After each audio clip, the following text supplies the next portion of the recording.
ఎన్నికల్లో హోరాహోరీ పోరు నెలకొంది. 2026 అసెంబ్లీ ఎన్నికల్లో ఎలాగైనా సరే విజయం సాధించాలని పట్టుదలతో ఉన్న ప్రధాన కూటములు పార్టీలు తమదైన వ్యూహాలను అమలు చేస్తున్నాయి. కేరళ అసెంబ్లీ ఎన్నికల్లో కీలక పాత్ర పోషించనున్న క్రైస్తవ సమాజాన్ని ఆకట్టుకునేందుకు బీజేపీ సరికొత్త ప్లాన్ ను అమలు చేస్తుంది. కేరళలోని క్రైస్తవులను ఆకట్టుకునేందుకు బీజేపీ క్రిస్టియన్ మంత్రం జపిస్తోంది.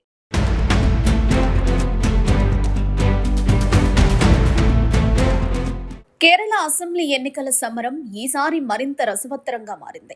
ఎన్నికల్లో ఎలాగైనా సరే సత్తా చాటాలని ప్రధాన కూటమిలో పార్టీలో సర్వశక్తులు ఒడ్డుతున్నాయి. కేరళలోని కీలక వర్గాల ఓటర్లను ఆకట్టుకునేందుకు పార్టీలు తమదైన వ్యూహాలను అమలు చేస్తున్నాయి. ఇక కేరళ రాష్ట్ర జనాభాలో దాదాపు 18 నుంచి 20% వరకు ఉన్న క్రైస్తవులను ఆకర్షించేందుకు అన్ని పార్టీలు సాయశక్తుల ప్రయత్నాలు చేస్తున్నాయి.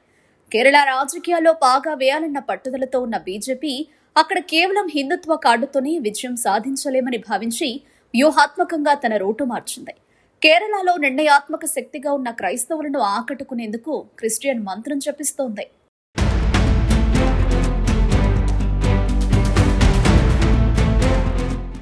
కేరళలో గత కొన్ని దశాబ్దాలుగా క్రైస్తవ సమాజం కాంగ్రెస్ నేతృత్వంలోని యూడీఎఫ్ కు వెన్నుముకగా ఉంటూ వస్తోంది. అయితే ఇటీవలి కాలంలో ముస్లిం లీగ్ ప్రభావం యూడీఎఫ్ లో పెరిగిందన్న భావన క్రైస్తవుల్లో ఒక రకమైన అసంతృప్తిని కలిగిస్తోంది.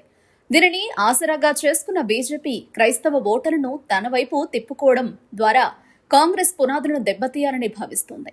2024 లోక్సభ ఎన్నికల్లో త్రిశూర్ విజయం, సురేష్ గోపికి లభించిన క్రైస్తవ ఓటర్ల మద్దతు వంటివి క్రైస్తవులను ఆకట్టుకునే విషయంలో తమ వ్యూహం ఫలిస్తుందని బీజేపీ భావిస్తోంది. అంతేకాదు, రానున్న అసెంబ్లీ ఎన్నికల్లో క్రైస్తవుల మద్దతును దక్కించుకునేందుకు బీజేపీ తమదైన వ్యూహాలను అమలు చేస్తోంది.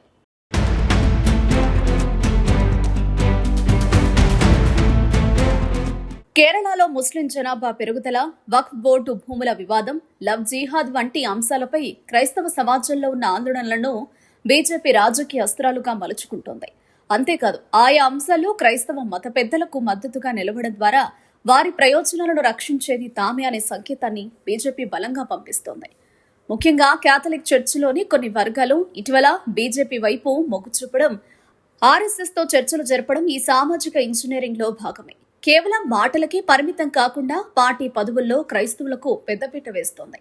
కేంద్ర మంత్రిగా జార్జ్ కురియన్, పార్టీ రాష్ట్ర ఉపాధ్యక్షుడిగా అనిల్ ఆంటోనీ వంటి వారిని ముందుంచడం ద్వారా క్రైస్తవ వ్యతిరేక పార్టీ అనే ముద్రను బీజేపీ చెరివేసే ప్రయత్నం చేస్తోంది.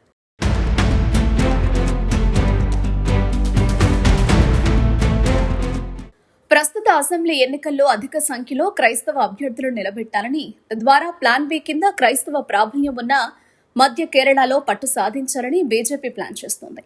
కేరళ ప్రజల్లోకి వెళ్లేందుకు బీజేపీ స్నేహయాత్ర వంటి కార్యక్రమాలను పెద్ద ఎత్తున చేపట్టింది.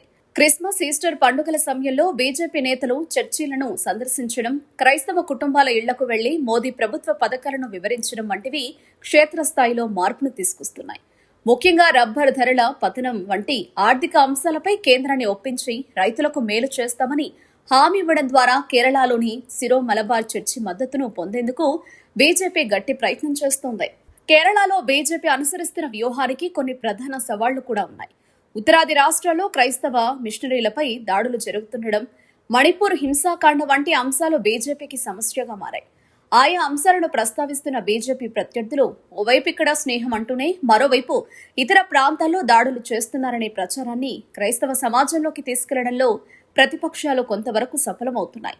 ప్రస్తుతానికి కేరళలో బీజేపీ వేస్తున్న అడుగులు త్రిముఖ పోటీకి తెరలేపాయి. క్రైస్తవ ఓట్లలో కనీసం 10 నుంచి 15% చీల్చగలిగినా అది ఎల్డీఎఫ్ లేదా యూడీఎఫ్ కూటముల గెలుపోటములను శాసిస్తుందనడంలో సందేహం లేదు.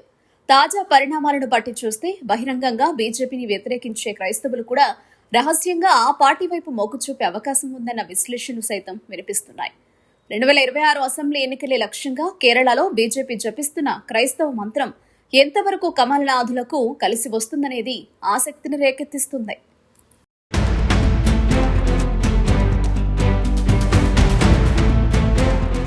కేరళలోని క్రిస్టియన్ల మద్దతును కూడగట్టుకొని ఈసారి ఎన్నికల్లో సత్తా చాటాలని బీజేపీ తీవ్ర ప్రయత్నాలు చేస్తుంది. అయితే కేరళలో బీజేపీ వ్యూహానికి కొన్ని సవాళ్లు కూడా ఉన్నాయి. అయితే ఈ సవాళ్లను అధిగమించి క్రైస్తవ ఓటర్లను ఏ మేరకు ఆకట్టుకుంటుంది? ఈసారి కేరళలో బీజేపీ ఏ మేరకు సీట్లను కైవసం చేసుకుంటుందనేది ఆసక్తికరంగా మారింది.